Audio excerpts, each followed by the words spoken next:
This is the final session.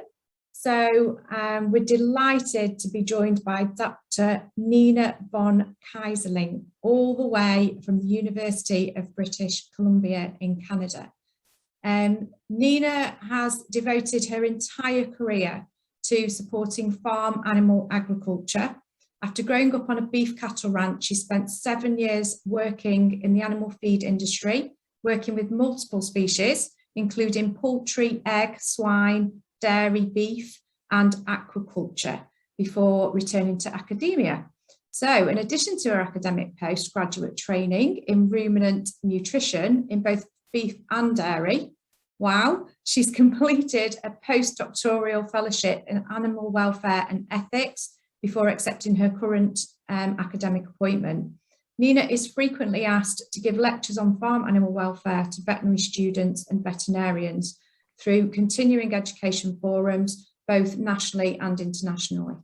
She has received numerous awards for her contributions to the field of animal welfare and science, and her commitment to facilitating conversations that promote social sustainability of food animal production systems.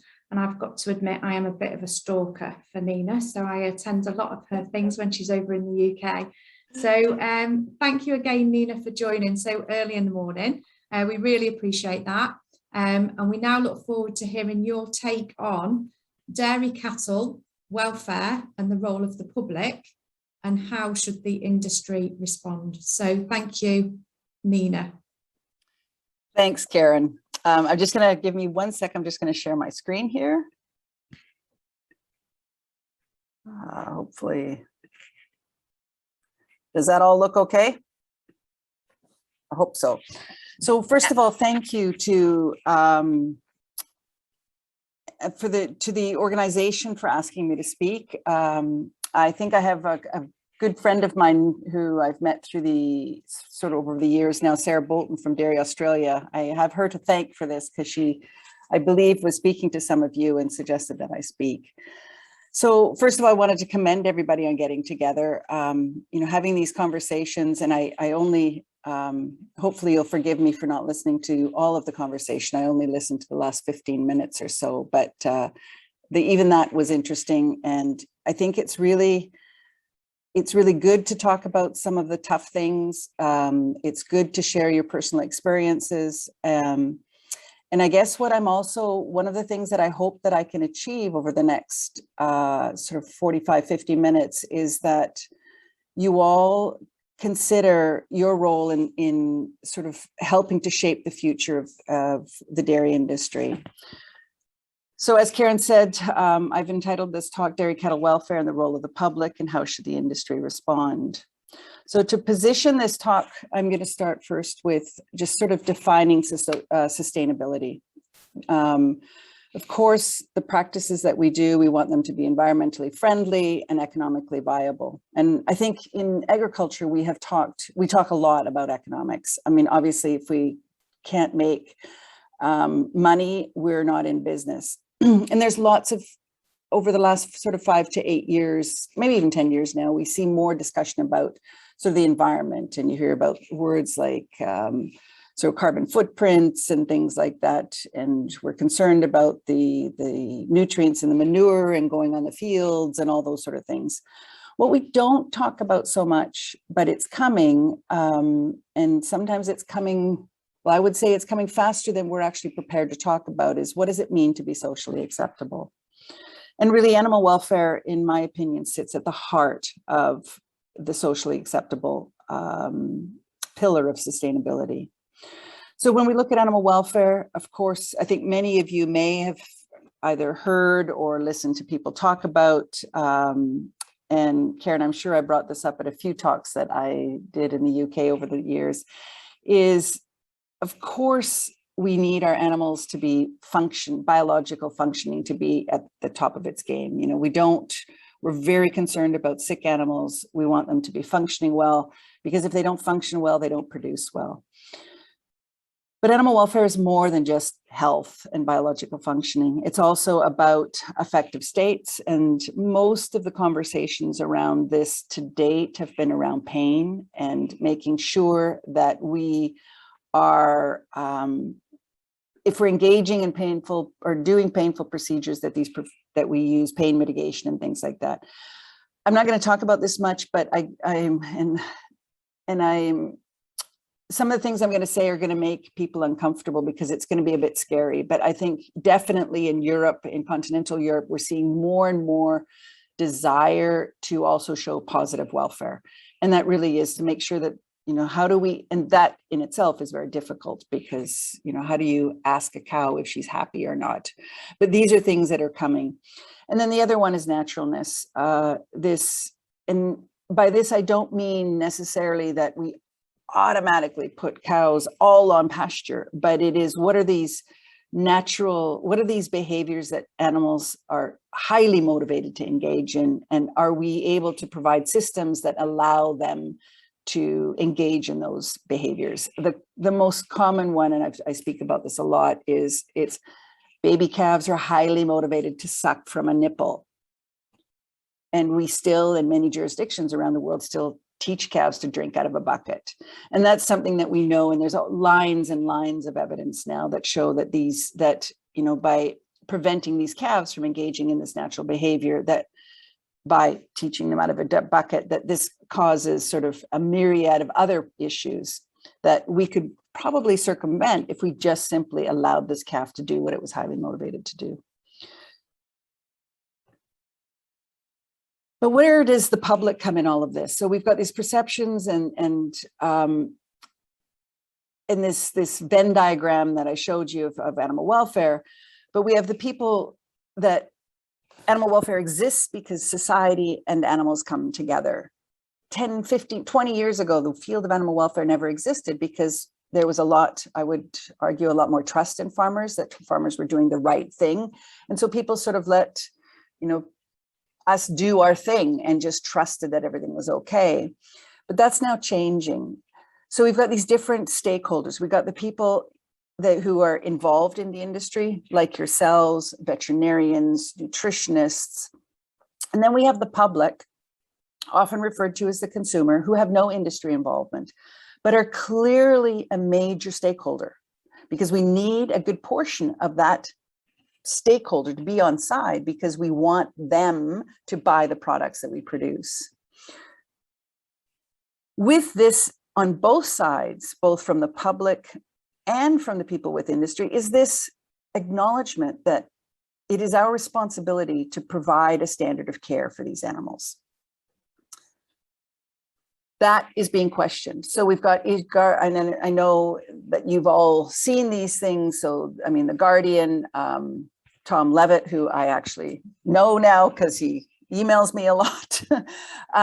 You know, you've got people who are reporters who are bringing a lot of these things into mainstream media. So questioning this issue of cow-calf separation. There's been lots of talk about separation of, or the fate of the bull calves, and I'll get into some of that later. It's not just in the UK. This is an article that was in the New York Times, and this was a 2,500 sort of op-ed essay by a reporter who I spent hours and hours talking to. I mean, at the end of the day, this particular article was quite balanced. I had a number of major dairy organizations around the world email me saying, you know, I mean, it's always scary when your industry's front and center, but, you know, I managed to get the human aspect as part of the discussion, saying, look, you know, there are farmers at the end of this who are trying to make a livelihood, and not everybody is trying to do is doing something wrong. I mean, there's genuine hope within the dairy industry to do the right thing. But all of this comes together that, you know, it really is, and I've been in this business a long time, there is definitely a threat to the social license to practice. So I thought, and some of you may have heard of this term, but I thought just for the purposes now to sort of define it. Bernie Rowland is a philosopher, retired philosopher from Colorado State, who I thought he wrote a paper in 2011 where he really put this, and he used agriculture sort of as the vehicle to define this. So there's sort of three parts to it. Social license to practice comes, basically there's an acknowledgement by society that it does not understand the profession well enough to regulate it. And I think, generally speaking, the thoughtful person on the street doesn't understand what agriculture is all about, let alone dairy farming. But with that understanding, the public or the society is also trusting the sector that they will self-regulate themselves in ways that followed societal values, as if society was at the table, as if society understood. So it's sort of, they're not at the table, but those at the table working within the sector need to remember that, you know, we're actually need that stakeholder. So we need to think about what they would want. And then the third part of this, Bernie goes on to say that if the food production sector fails to self-regulate properly, then society will intervene and regulate the industry, despite the lack of understanding. And this is what we're seeing, I think, in much of Europe now, where in the European Union passed its animal welfare directive, they're legislating certain things at the farm level. 30 years ago, 40 years ago, that never happened. We just trusted, society trusted that farmers would do the right thing. That trust is being eroded now. And the more that trust gets eroded, the more things will be legislated. Of course, different countries have different frameworks that will, these regulations may not be federal, they may be local or provincial or state, but we're seeing a lot of movement around the world now as this distrust in agriculture grows. So I want to talk a few things, you know, and of course with distrust comes with criticism, and there is lots of criticism out there. So what do? Do we close the barn doors? I heard just in my 15 minutes talking about educating the public. I'm actually going to try and get you to not, and I know many people will tell you all we have to do is educate the public. In my 20 years of experience, we are never going to educate the public. We just got to accept that. For every one of us, there are thousands and thousands of people that have never been on a farm and will never be on a farm. We absolutely need to engage with the public. And I think we need to be stronger in terms of leading the process forward. So I know it hasn't been much in Europe, but here in North America, also in Australia, there's been quite a bit of discussion over the last decade about what we call ag-gag laws. So basically trying to find ways to stop the undercover video scenario from happening.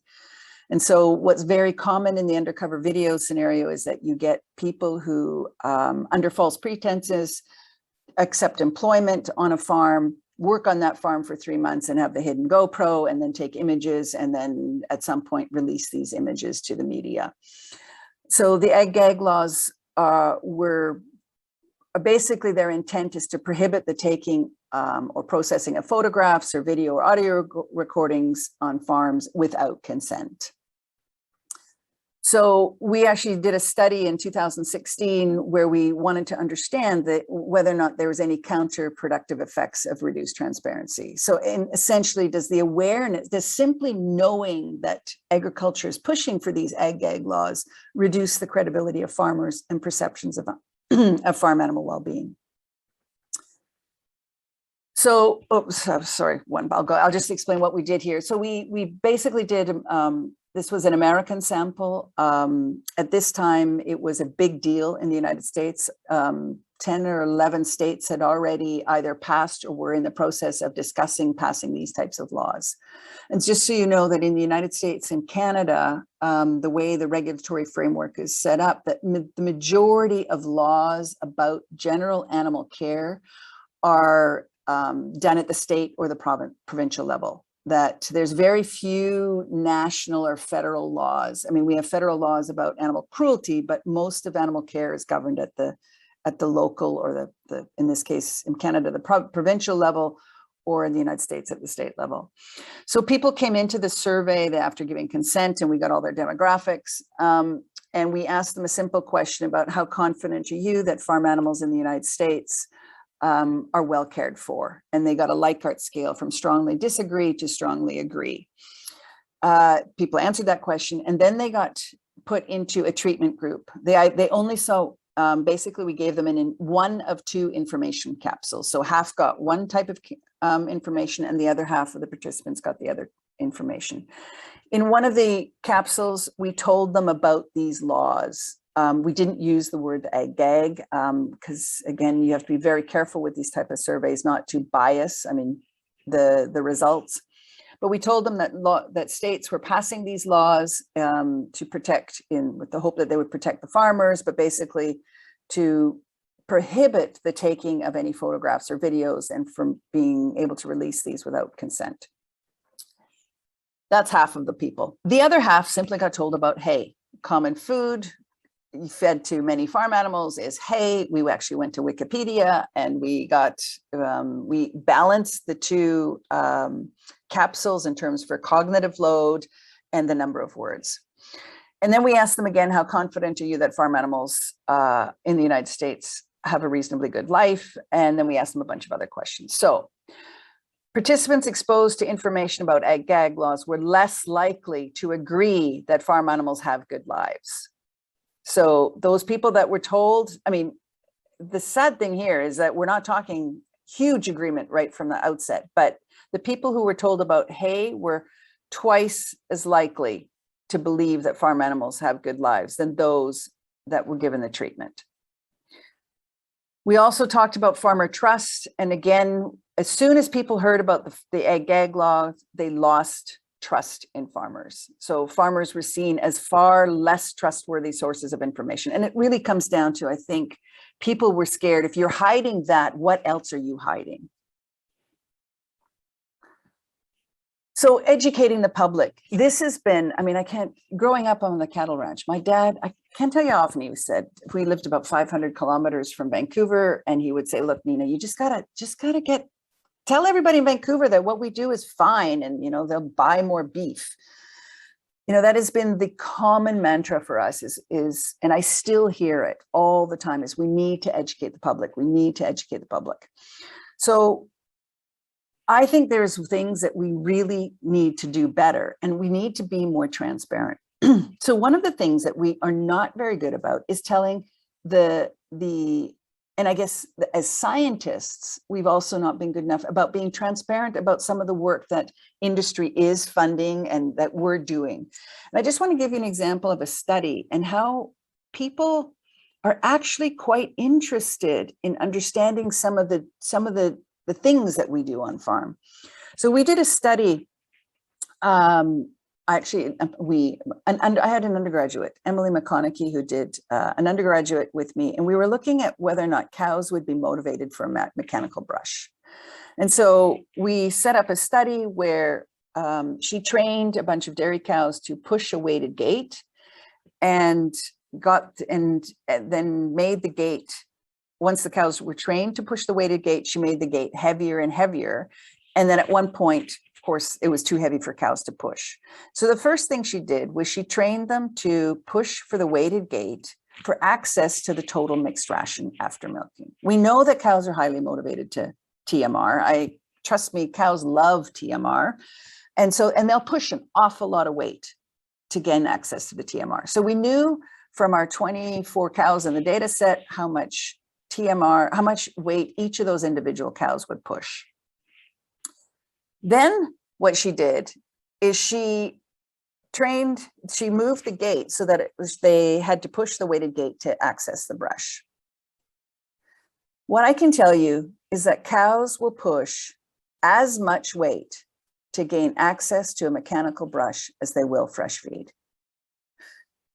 We also ask cows to push the weighted gate to this empty arena without when we remove the mechanical brush, they won't push to gain access, in this case, to more space. But they would, if they knew the brush was there, they would push as much weight as they could.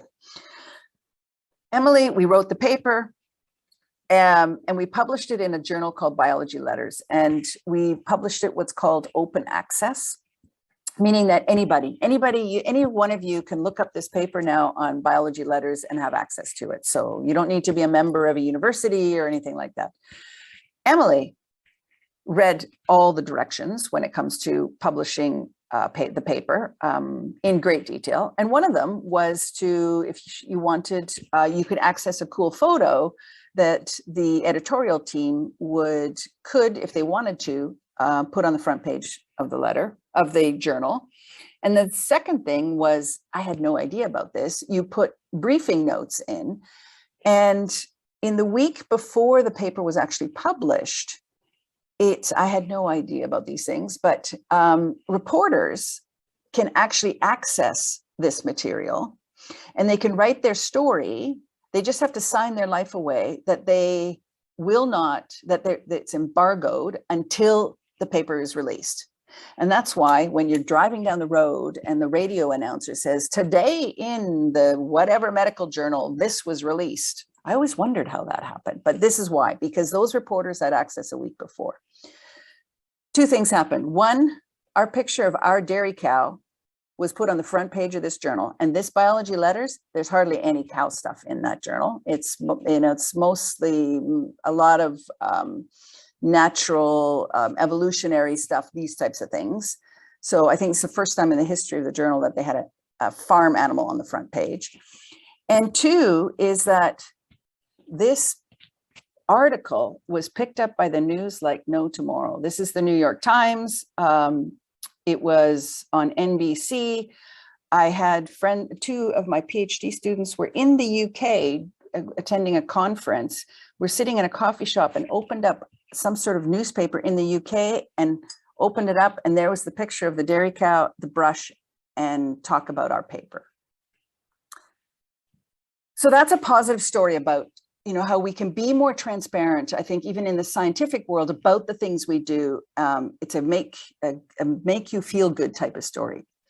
But what about this general thing about just educating the public? And so Beth Ventura was a PhD student of ours, and we actually decided to do this as a research question. So in this case, she asked, does access to knowledge shift public perceptions about current dairy cattle care practices? So we have an open house, or prior to COVID, have an open house at our UBC dairy. We had about 800 people come by, many of them on their bicycles.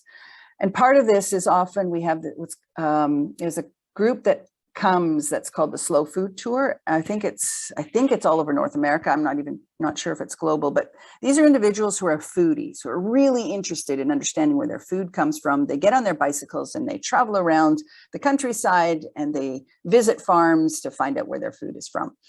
So Beth decided to interview 50 people that came that day, and she excluded people who self-identified as animal rights, but she was interested in people who were interested in dairy, who consumed dairy, basically sort of your prime consumer. The first thing she did, the other thing is she wanted people who had never been on dairy before. And so she asked them before they went on their dairy, what are your concerns? The number one concern that they talked about was the feed that farmers feed to cows. For some reason, Beth said to me when we were talking about it, she goes, nobody actually said it, but I felt like they thought that we feed them nuclear waste or something like that. They were all really worried about the food that the cow gets. The number two was this issue about pasture and outdoors. Many of them commented on the fact that, they were worried that cows never got to go on pasture. They hoped that they did, but they were worried that maybe they didn't. Many commented on behavioral restriction. Probably not surprising given the concerns that we've seen in the egg industry and in the pig industry. But they were sort of translating that also to concerns that, did these animals have enough space?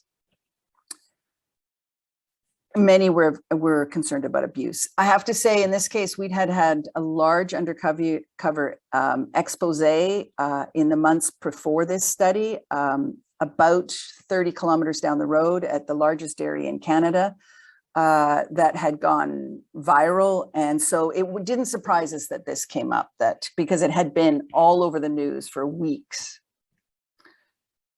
When she took notes on everything that people said, and basically they came down to, many were concerned, of course, about health too, biological functioning.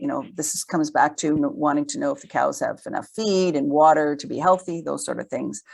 Lots talked about this natural living component, pasture access, things like that. And about 22% of the responses were effective state. But what really also came out was lots and lots of conversation around this humane care, this duty of care, expecting farmers to be experts. And again, this, I think, comes back to trust. There was this hope that the farmers are doing the right thing. She then also gave them a test, a knowledge test. And so this is before they went on the tour. And so there was 5 questions. She asked them, and you're going to probably shake your head at some of the results here, but only 58% of them, of these 50, which is about 28, I think, of the 50 people, answered the question correctly, that, does a dairy cow need to have a calf to keep producing milk? And they had to go true or false. Most people have no idea.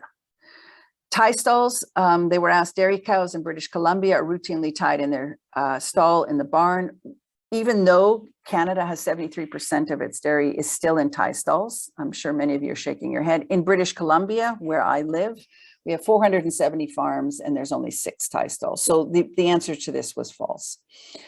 All dairy cows in British Columbia are allowed access to pasture. 60% got this right. Interesting, we asked about separation. How many days after birth does a dairy calf typically stay with its mom? 0 days, 1 week, 1 month, never separated. 26% got that right, which the answer being A. I'm not even sure they knew that. There was 4 options. I think they just guessed. So they had a 1 in 4 chance of getting it right. And lastly, which best describes what most adult cows are typically fed on dairy farms: milk, grass, or premixed feed?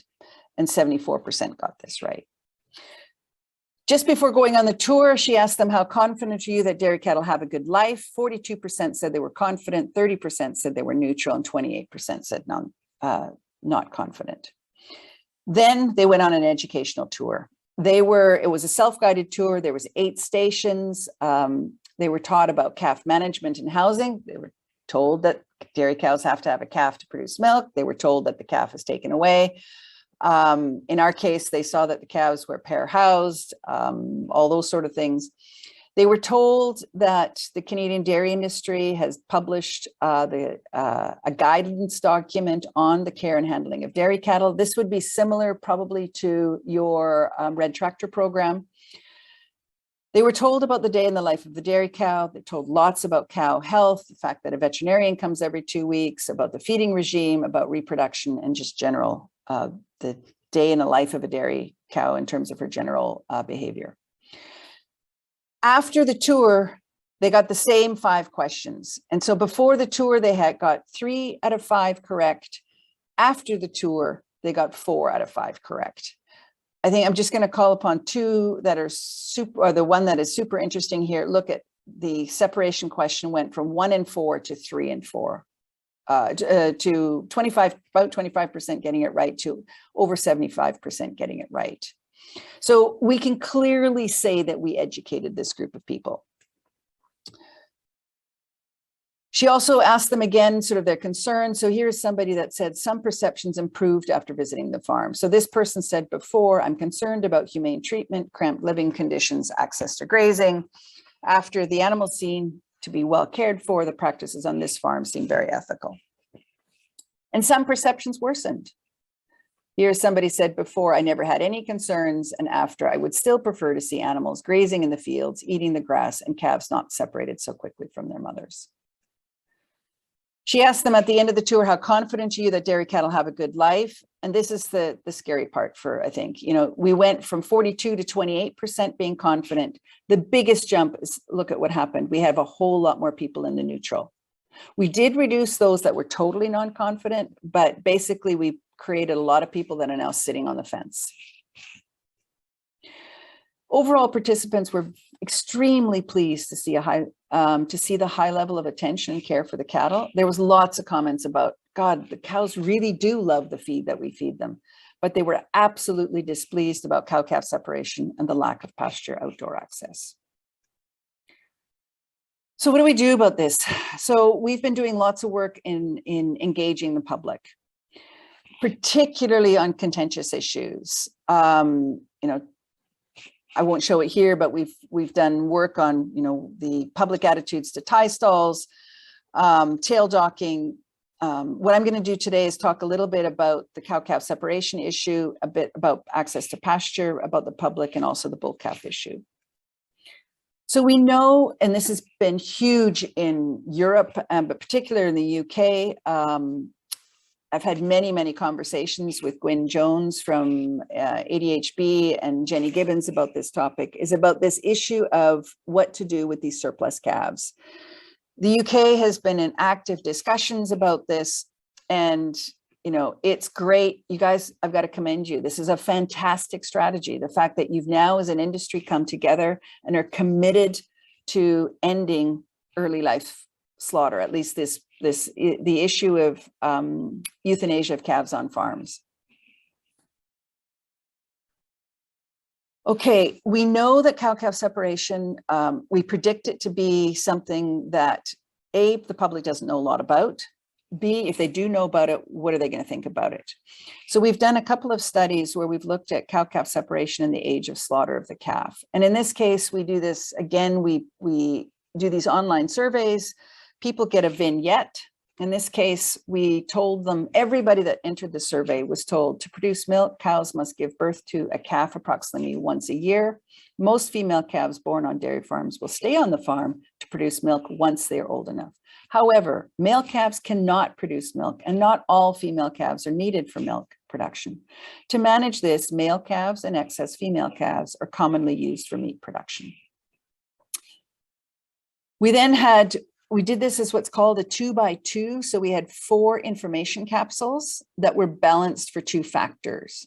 So one of the and people that went into the survey, you got that information, but you only got one of these vignettes. And then we asked you a bunch of questions, and then we could basically compare the responses between people that got different vignettes. So in this case, we looked at early separation, and we said yes, no. So basically, were they separated or were they not? And then age at slaughter. And we said less than 2 weeks versus greater than 12 months. The reason we used less than 2 weeks is that I didn't want to say that calves are euthanized on farm. So in Canada, we have 19% of farmers in a survey actually responded that they, you know, when prices are really low, they simply euthanize on the farm. I didn't want to say that. In this case, I wanted to just talk about these 2 weeks. And I mean, this is actually globally a very important number. In Australia, 70% of the excess calves are slaughtered at less than 2 weeks of age. So one group got told after being born, the calf is separated from the cow within a few hours and fed milk from the bottle by the farmer. Within the first 2 weeks of life, the calf is transported directly from the farm to be slaughtered for meat. The companion one here was exactly the same thing, except here the calf is grown for at least 12 months before it is transported directly from the farm to be slaughtered for meat. And then the third treatment, after being born, the calf remains with the cow, drinks milk from the cow. Within the first 2 weeks of its life, the calf is transported directly from the farm to be slaughtered for milk. And then the companion one would be exactly the same thing, except now it is grown for at least 12 months. We asked them lots of questions about whether or not they agreed with the scenario. Did they find it appropriate? Did they find it acceptable? We can collapse that into what we call an attitude construct. And then we can look at comparisons of treatments. So this is now the attitude construct on the y-axis. So basically, the higher the bar is, the more positive the respondents were towards the vignette that they got. And blue would be those that were separated immediately. Orange is not separated. And what you can see here is that killing or slaughtering of calves at young ages is not acceptable. What's also interesting here is, you know, the older the calf, the more acceptable it is. However, what's most interesting here is, and I did this in part because I know the industry can't work on everything at once. And one of the things, do we work on early life slaughter first, or do we work on cow-calf separation, or do we have to work on both? This evidence tells us that the public is very stressed about any animal that's killed or euthanized on farm. So as an industry, that's probably a good place to start.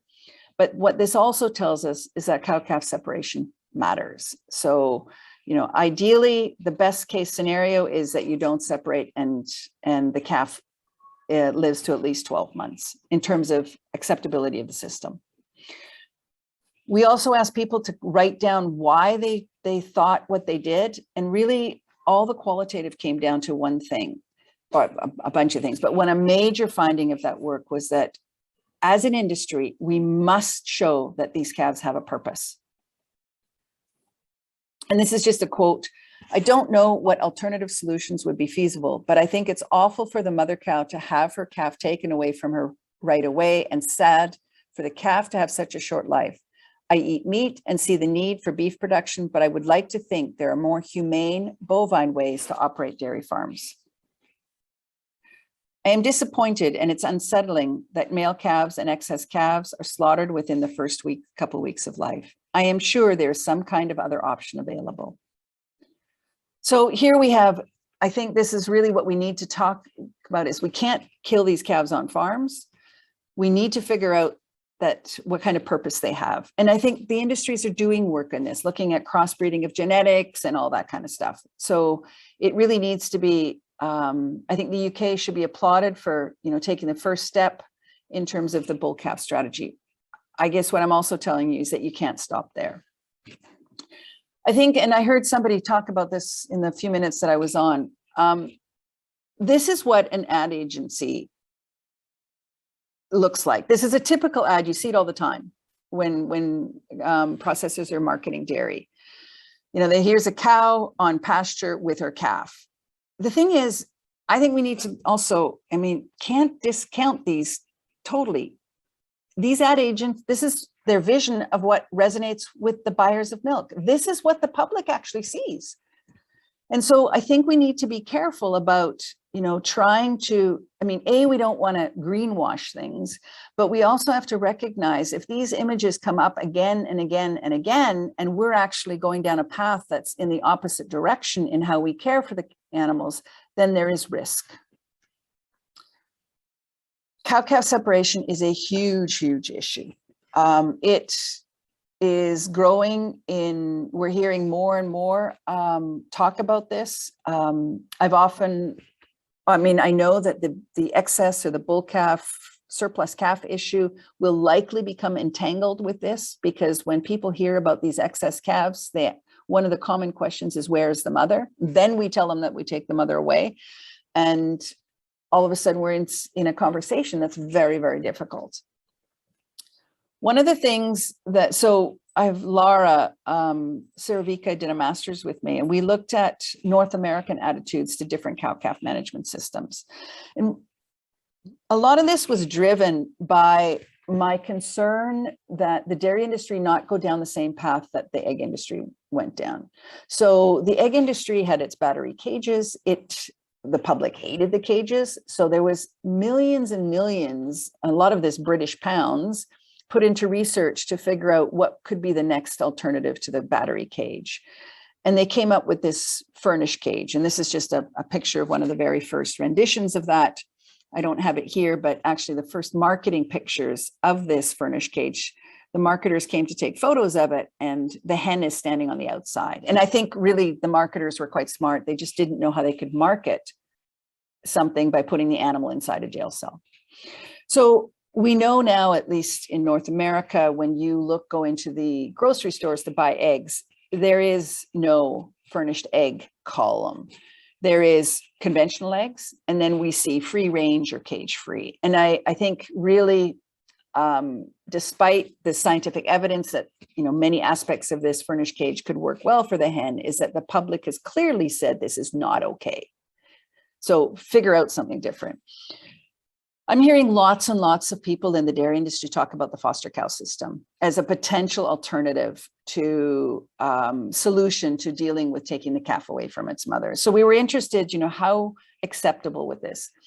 There has been some research done on foster cow systems, but it needs a ton of research to really refine that. Research costs money. So we did a scenario where we gave people, told them that dairy cows have to have a calf to produce milk, and then they got one of 4 scenarios. They were told the cow is separated and the calf is individually housed and fed milk by the farmer, and the cow is milked by the farmer. In another one, we told them that the calf is separated, but it is group housed, fed milk by the farmer, cow is milked. In a third one, we told them that the calves are separated and then they're reared by a foster cow. And in the fourth one, we told them that the calf stays with its mother and then is drinks milk from the mother, and the cow is milked by the farmer. This is the perceptions of welfare from negative to positive. And what you can see here, and we had predicted that the foster cow system would be intermediate. That is not what we found. There was absolutely no difference in any of the attitudes between calves that were individually pair or foster reared. And really it all came down to they couldn't get past the fact that the calf had been taken away from its mother. Much more positive towards the cow-calf contact system, not overwhelmingly positive, but at least we got off over the 4. So this was at 4.9.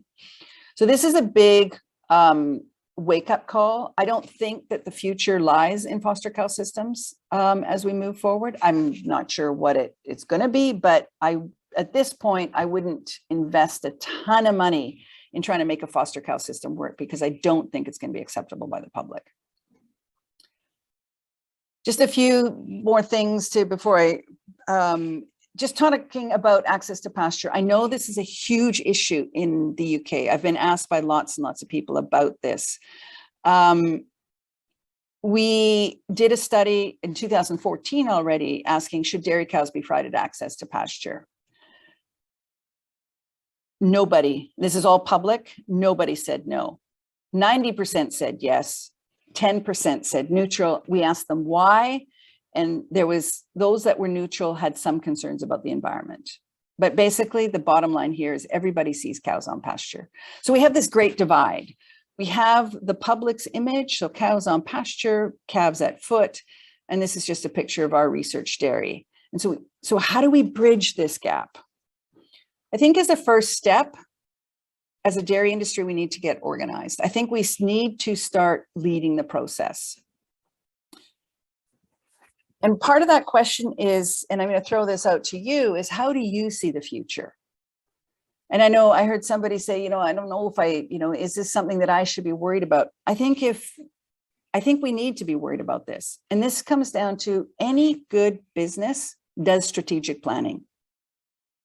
We figure out what the mission is, what the vision is, sort of, where do we see ourselves in the future? So we've been doing some work with focus groups of dairy farmers. There's huge value in focus groups. It builds relationships, creates dialogue. You can discuss and identify shared values. And the idea here with these focus groups is to begin to develop a vision for the industry and how this can be achieved. So in the case of the farmer focus groups, we gave them a context. We said, let's fast forward to the year 2050. You're hoping that your grandchildren will take over the farm. In your ideal world, what would this farm look like? In essence, I heard some of you say, there's vegan activism, and I absolutely respect that is super stressful. When I hear that, I think one of my hopes that in 2050, we wouldn't have that. So what do we want to leave behind? And what are the must-haves so that your grandchildren wouldn't have the same stressors that you do? So we asked the farmers 3 questions. What characteristics would you consider to be must-haves in order for them to want to take over the farm? Are there farm characteristics common today that you think would make farming less attractive for your grandchildren? And what do you need to do to achieve this? So basically come up with a plan. We did these focus groups. We also asked them to write on sticky notes. This is a word cloud of the sticky notes. Interesting, the bigger the word, the more common it was. And so these were 7 focus groups of farmers in Western Canada. I think what's really interesting here is how big the consumer is. They really do recognize that the consumer is instrumental in staying in business. We need the consumer to want to buy the products. There was lots of talks about employees and recognizing that getting good employees is difficult these days. A lot of talk about management, and some of these words won't be, marketing, regulations, welfare was quite large. Technology, they see technology as part of the future. I did something similar with veterinarians, and this is the leave behinds by the veterinarians. The vets, they come to your farms all the time. They don't, they would love to see a world where they don't have the bull calf issue. They would love to see a world where we don't have to deal with cows, lame cows. This is a Canadian sample. The vets want the tie stalls gone. So you can see, these are the types of discussions that I think need to happen more. Because then you have to figure out, how do you achieve that vision? And this is some work we did. And I show this because this was at a pig conference where we had farmers, we had a broad range of stakeholders. We didn't have the consumer there, but we had everybody else, vets, nutritionists, geneticists, farmers. And we did, I think, 7 focus groups. And this is collectively what they came up as when we looked at the main themes. They see the vision needing to be industry-led, research to pave the way, openness to change, more engagement between consumers and industry, the need to sit down and decide what our values are, share lessons learned from within industry around the world, and minimum standards and enforcement. And this was something that came up, was having this, what is the floor going to be? What are we going to accept as acceptable? So the take-home points from my talk are: closing the barn doors will erode public trust. One-way educational efforts are likely to fail. And I know, and there's a fine line between education and transparency. I'm not saying that we shouldn't be transparent. We need to own it. We also need to own our dirty little secrets, which is the fact that, we do take the calf away and we don't want to talk about it, but we need to talk about it. I was at a dairy farm in Atlantic Canada before COVID, and we were talking about the male calf issue. And there was a farmer in the room who was crying because he had the transport regulations have changed here in Canada. There was no longer a viable market for his surplus calves. And so he was killing them on the farm, and he hated it. To me, it was heartfelt. We need to find a solution, because this is not okay. It's not easy to kill an animal.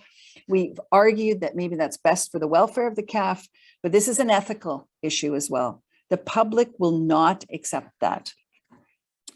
Sustained two-way engagement. I think what we need to do better is we need to listen. And absolutely, I think the industry needs to articulate core values and develop a corresponding vision. It must develop a plan for how this vision will be achieved. And I suggest that an important element will be ongoing stakeholder engagement. And I also absolutely believe that we have to convey the notion that we accept that we're not perfect. And we need to be transparent about the fact that we're trying to get better every day. The thoughtful person on the street is probably going to be okay with that. The fact that we recognize that we're not perfect, but we're trying to get better. The worst thing we can do is tell them, we got this, you don't have to worry. On that note, thank you. Fantastic. Thank you, Nina. Just let me, there we go. I'm back on. Thank you. That was fantastic. Some amazing data, which, I love the way you do this data thing. And it's really easy to understand. It makes it easy to understand. And it's great for us to know.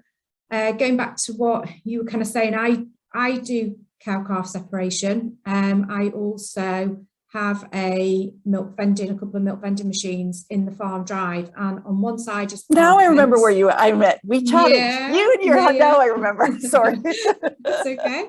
And on the other side is the maternity unit. So customers come and see the cow's calf, and then they see the calves on the other side of the yard. For me personally, it's far more stressful to take that calf away 2 weeks later, or even days later. For me, it's a lot less stressful to take the calf within an hour. And that's what I do. People ask me the question, I tell them why I do it and how I do it. I haven't yet been met with, you know, some nasty stuff. I'm probably just very lucky I'm getting away with it. But I show them where the calves go. They see them. They're so well looked after. They're so healthy. They've got little rugs on when it's cold. I talk to people and I tell them about it. I'm sure at some point I'm going to get hit for it. I know I am, but I will deal with it. And going down the road, yeah, we are starting to look at different options and what can we do. But funnily enough, I had 20 cubs on Monday night and 20 scouts on Tuesday night, last night. We went in the calf pens, the parents were there as well. Not a single person asked me, because one had just been born that day and I'd said, you know, this was born today. Nobody asked me why it wasn't with its mother. Well, I think some great comments, Karen. And I think really, I mean, it's probably the number one question that I get right now is, you know, what do I do? There's this pressure out there, these ad campaigns and all this, and you know, if I were to keep cows and calves together, how do I do it? In actual fact, I have no freaking clue how to do it. You know, I know there's the ethical dairy in David Finley's dairy, who has been at it for a long time. I think he's figured some things out. I think the issue here is two things. One, I think half the time, I think having these open door policies for the farms is a great thing. However, I think we have to be careful in accepting no questions as a sign of acceptance. Okay. So, because I think ideally what would be good is we often ask people, well, do you have any questions? And we are met with silence. And put yourself, let's say you went through a nuclear physics plant and somebody blabbed to you about everything that's going on and then asked if you have any questions. I probably would say, look, I have no idea, mostly because I don't want to come across as being stupid and that I don't understand this. And so I better be silent.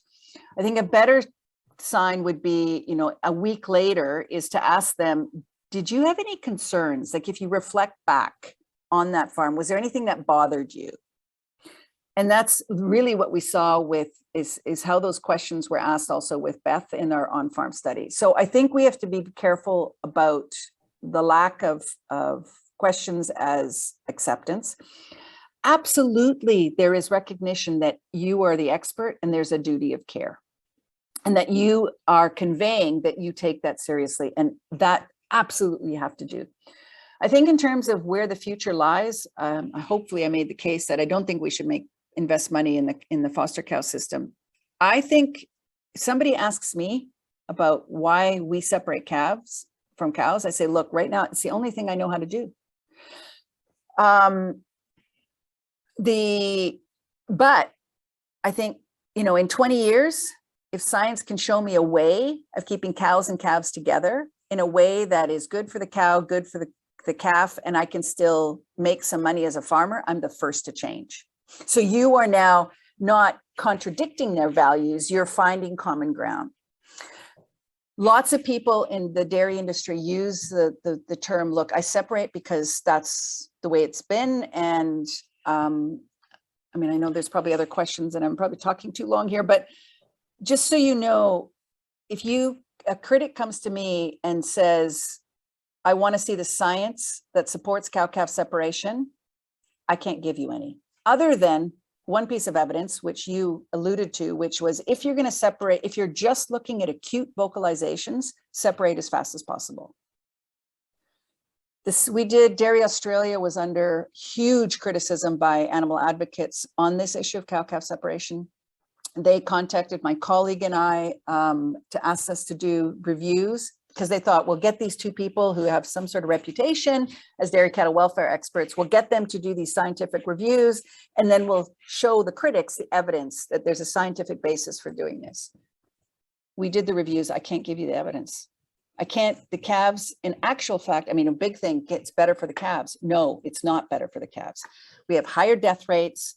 You know, compare the death rates on beef suckler farms to cow-calf, to a dairy farm. We have much higher mortality rates on dairy, much higher morbidity rates. So we have to be careful. I think the best answer is just simply to say, this is what we do now, but in 20, 25 years, if science can show me a way, I'm the first to change. Do you think there is a way? Do we need some more research in that then, that we need to find out? It's the #1 research topic in the dairy welfare side globally now. Australia is putting a lot of work into it. I mean, Australia is going crazy on this topic. Germany's got over 250 farms that are doing cow-calf contact system. Norway is putting millions of Norwegian kroner into this. There's a huge study going on in Sweden on this. All of this is huge. But there's 1,000 questions. How long do we keep the calves with them? What does the barn look like? Yeah, and I think, yeah, it is. It's what the barn looks like. It's also the farmer who's doing the separation. Exactly. And what so is his rearing skills like, or their rearing skills? So yeah, so you've answered Erinel's question. So she said, thank you very much. That was really her question about the research.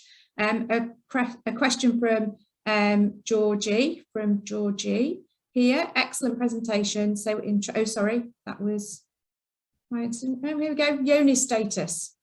So this is one for me, and this is one of the reasons I do the separation thing. You know, I can't, to have some calves in with some cows, you know, oh, it freaks me out what the yoni situation here. So where do we go there? You know, if we're going to start leaving. So part of this review we did on health. Yonis was one of the things, I think, and I'm going to get them slightly wrong now because I'm doing this from memory. There was I think there's 13 major studies that have actually done comparisons between contact and no contact and yoni status.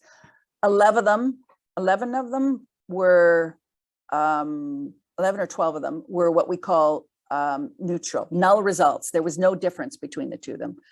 And one was, I think, positive in the other way. There is no evidence. The Yonis literature science really messed up there. There's a study that was published in I can't remember, like 85, major study done, where they talk about this is what they're going to test is Yoni's transmission in contact versus no contact systems. They found no difference between the treatments, but in their abstract and in the conclusions, they recommend that cows and calves should be separated. Okay, you can follow that paper through the next 20 years through the literature as justifying why cows and calves should be separated, even though there was no scientific evidence in the original study. What there is evidence for is cleanliness. So the fact that the cow is in the pen doesn't mean that automatically that the pen is going to be dirtier. This comes down to our care of the maternity area. So I think we have to be careful about that too. I mean, if you like, I can send you guys the papers. They're open access as well. Yeah. It's health. The one thing that we did show, you know, mastitis costs dairy farmers a lot of money. This highly protective. You can reduce mastitis on your herd by just keeping cows and calves together. What about metritis? And there's lots of areas where we don't know. Metritis is a huge issue for dairy farmers. I would predict that more frequent emptying of that udder would be good at reducing metritis. So these are things that are being played out. There's a Facebook page in Scandinavia with 1,200 farmers that are looking at collectively helping each other out, trying to figure out when they're going to transition to cow-calf contact systems. It's huge. Yeah, I know it's coming, and you know, we're talking about it more and more at things we do, and we've got to look at it and we've got to get around it. I know I'm just getting away with it at the minute, but you know, I mean, tomorrow you still are conveying that you do care, and that's super important. Yeah. And I always think when people come to the farm, you know, the day they say, can I see your cows or calves? And I say, no, I've lost the fight. I've lost the battle. Absolutely. I've always would have you. Yeah, please come and look at them. I want people to look at them and ask the questions. Yeah. And hopefully I've usually got the answers. Yes. I mean, the one thing that I would encourage you when you do have people is rather than ask them if they have any questions, ask them if there's anything that they see that really bothers them. Yeah. Flip the question around. Yeah. And, or if there's something that, you know, you would like they would like to see differently. Fantastic. No, that's really great advice. I'm going to start trying that. I've got some more schools visiting soon. So yeah, that'd be a good question. Yeah, no, that's fantastic. Yeah. Nina, I want to thank you so much and for getting up and being able to talk like that and go over all figures and stats at 6 o'clock in the morning is just fantastic. Thank you, first and foremost. We have run out of time, so I will let you go and get on with your day. And so I haven't got time to take any more questions, but thank you so much. And it's been amazing as always to listen to you. My pleasure. Oh, have a great afternoon and evening, and have a great rest of the conference. Oh, thank you very much. Goodbye. Okay, bye. Bye. Bye. So everybody, I hope you enjoyed Nina as much as I did. And I always love going to watch her talk and listen to her, because stuff about calves and welfare that she knows. And when she shows you some of the videos of some of the work that she's done, it's fantastic. It just makes it all make sense, really. I'm gonna wrap up now, but before I do that, we did miss a winning tweet from Emily's session. So I'd like to congratulate Sarah Lee. She tweeted, sustainability shouldn't be an extra, it should be a given. So that's fantastic. That's the kind of thing we want to hear. That's brilliant. So a goodie bag on the way to Sarah. I have had a little bleep on my phone, so just excuse me, because I think this might be another one that's come through from this session. So yes, looks like this is another one. So we've got Hannah Reese. How do I see the future of welfare? This could be a question, sorry. Yeah, sorry, that could be a bit of a question and I've run out, so I'm really sorry. Maybe the ladies will send me another tweet one soon. Right, okay, so I want to just thank everybody. Oh, it is the winning tweet. I've got a message, it's the winning tweet. God, I've got all these video things going on and screens going on everywhere. It's the last winning tweet, not a question. I'm going to read it out now then. So sorry about that, Hannah Reese. So how do I see the future of welfare? Promoting schools if you believe education will never happen. Open farm Sundays, try not to respond to negativity on social media and allow input from the younger generation. Less biased coverage in the media is a start. Fantastic, definitely. So also a goodie bag on the way to you, Hannah. Thank you very much. Guys, you've been brilliant, honestly. Some of the tweets and the stuff I've seen just in my little breaks going on in social media has been amazing. I think we're a really strong industry and we need to stick together, and we're doing that. And we're going to crack this, let me tell you. So on the wrap up, I want to thank everybody for coming today. I hope you will agree with me that we have had some fantastic speakers today. Some really inspirational women have been on. And I'd really like to thank all those speakers again for taking the time out and putting those presentations together. I've learned an awful lot. I've had a great time, and there's lots of notes I've made, and I'm going to be going and telling all my people on my yard now about that, and I'm going to be educating my husband. If you've missed any of the sessions or you couldn't watch all of them all the way through, you are going to be sent a link next week so that you can actually see those sessions again. So we won't have missed anything, hopefully. Got a lot of paperwork going on here, guys, so it's all getting a bit. If you have any questions, please email us, womenindairy@rabdf.co.uk, or you can contact us on Twitter and Facebook. Congratulations, massive congratulations again to Sophie Gregory, and also to the finalists for that award. It was tough, I will keep saying it because it was tough. And thank you to all our wonderfully supportive sponsors, especially our principal sponsor, HSBC UK. We wouldn't be able to put any of this on without any sponsors. And I know they've, in the goodie bags, you've had some really great stuff from the sponsors. So I thank them very, very much. Also the local groups, don't forget, you know, we've got these local Women in Dairy groups. So, you know, thank you to the facilitators, all the people that put time and energy into sorting out those groups and running those groups. Thank you very much for that. And please do check out the website for the dates of upcoming meetings and events. And because it's a bunch of ladies behind the scenes here, obviously they're extremely organised. And I can actually tell you that the next event, the next annual conference for Women in Dairy will be on the 28th of September 2022. Fingers crossed we'll all be meeting, and fingers crossed it will be in person with lots of fabulous speakers again, but obviously by next year just watch out for all our notifications. One thing I'm going to say what I've taken away, is I'm looking, and I'm sort of thinking this communication thing, it's about talking and keeping talking. I would say today I've learned we need to keep talking, communicating, we need to keep positive, keep learning, and keep the passion. But most of all, we need to keep milking. And that's exactly what we're going to do here at Holton Farms. So thank you everybody again for joining us, and have a lovely rest of the day. Okay, thank you. Bye-bye.